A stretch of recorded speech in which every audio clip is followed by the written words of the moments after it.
I'm an educator here at the aquarium, and today I'm joined by diver Veronica. Hello! Welcome to the aquarium, friends!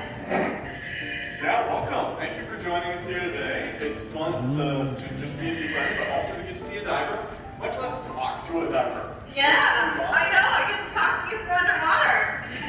I know, it's pretty rare that we can do that. Usually it sounds a little more like gurgles. Yeah. But so could you tell us maybe a little bit about how we're able to even talk to you? Yeah, I'm wearing something called a full face mask, which is showing you on the dry side.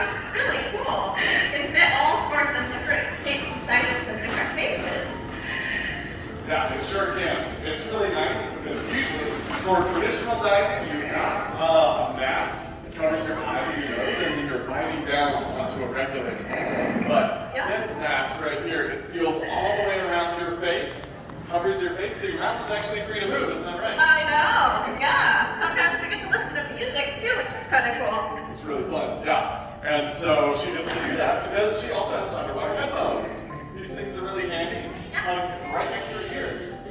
Yeah, so she can hear me talking through this microphone, and there's a little red microphone in here. So as she talks, she moves her mouth.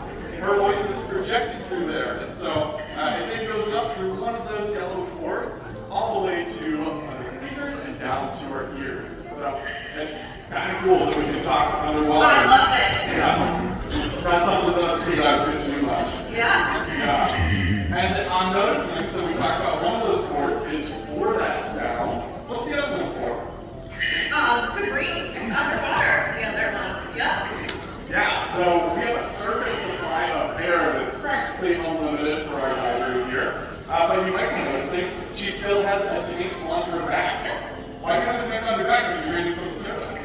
For safety reasons. Yeah, exactly. It's a backup. So, in case something with that main system on the surface fails, then she's definitely got plenty of gas in her tank to still be able to breathe. Yeah. And I'm also noticing you've got a little red bag right here.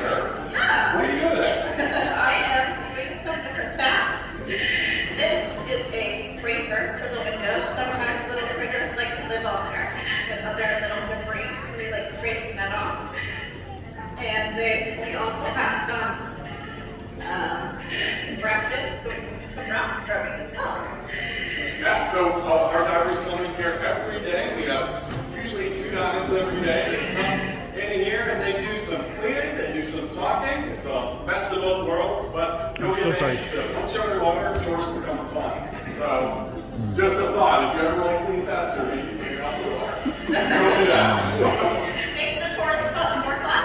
Yeah, exactly. You get fish swimming around. And so this habitat has a lot of life in it, not only the fish, but once we get down to the smaller critters and plants, we've got a lot of algae growing in here. And so that's because we're on an open system here. We pull in water directly from outside and run it through these habitats. And we do have a filter, it filters out the big stuff, but we get a lot of little tiny things, like plankton, which could be any organism, plant, animal, algae, bacteria, that just can't swim against the current.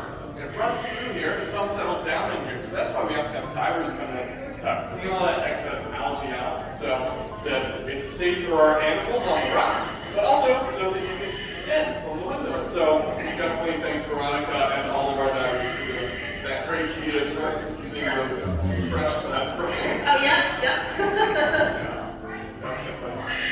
But yeah, it's a cool job that we get to have our divers come in and do, and we're very thankful for them, especially because we get to see this really cool local habitat right here. This is a fully local ecosystem, meaning most of these fish could be found just right off of here, but it's representing more of our outer coast. So if I can bring your attention over to this tree over here, bottom right corner, this is a map of the Salish Sea.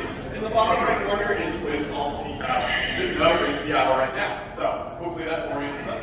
And then as we take a trip out to the Olympic Peninsula, that northwest corner is a place called Nia Bay. And that's exactly where this is modeled out. This is more specifically a dive site called called mushroom rock, where we find a lot of these cool organisms. We see a lot of different fish. Some of the salmon swimming up. Do we have to worry about any of the fish eating each other? No. No, simply put, yeah. No. It's more so because if we look at fish, we have a lot of big fish in here. We don't have any small fish, and we try to do that intentionally.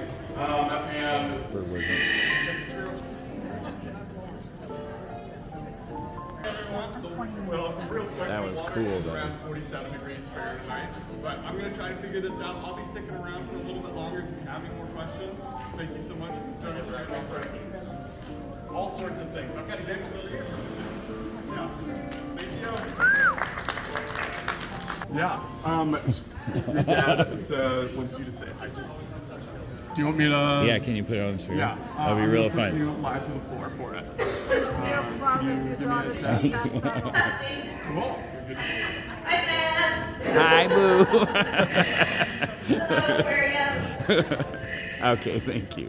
All right, you're muted. Awesome. Thank you. Got it.